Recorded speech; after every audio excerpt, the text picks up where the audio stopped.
నిన్న ఒకటి అడగనా? అడగండి. నువ్వు ఇంట్లో హ్యాపీగానే ఉన్నావా?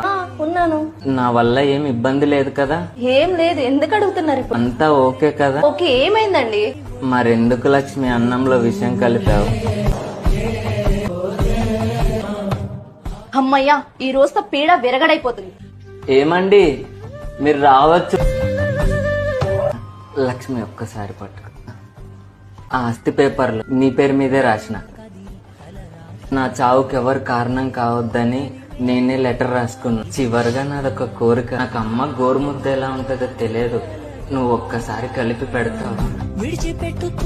మీకు పర్లేదంటేనండి. మెళ్ళో పూలమాలే రా పువ్వులే.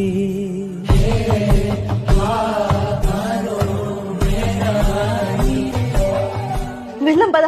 ఎలాగో ఆస్తి కూడా నా పేరు మీదే ఉంది. దీంతో మనం చాలా హ్యాపీగా బతకొచ్చు. వెళ్ళం పద.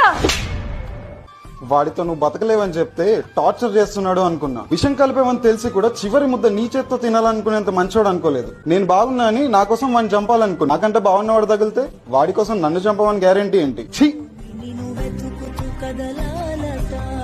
జీవితాలు నాశనం అయిపోతున్నాయి. మారండి. ఆయన బతికాడా? లక్ష్మి, లో క్వాలిటీ విషయం అనుకుంటా లక్ష్మి. బతికిపోయాను. నిన్ను మా అమ్మ కంటే బాగా చూసుకున్నా కదా లక్ష్మి. నన్ను మోసం చేయాలని ఎలా అనిపించింది లక్ష్మి? మేమంటే నచ్చకపోతే అసలు పెళ్లి చేసుకోవద్దు, అంతేకాని ప్రాణాలు తీయాలని చూడొద్దు. ఎందుకంటే మాకు కూడా భార్య పిల్లలతో సంతోషంగా ఉండాలని ఉంటుంది కదా లక్ష్మి. ఇంత చెప్పినా నీ మనసు మారకపోతే చెప్పు. నీ కోసం ఈ వెర్రిబాగులోడు ప్రాణాలు తీసుకోవడానికి ఎప్పుడు రెడీగానే. Download ShareChat.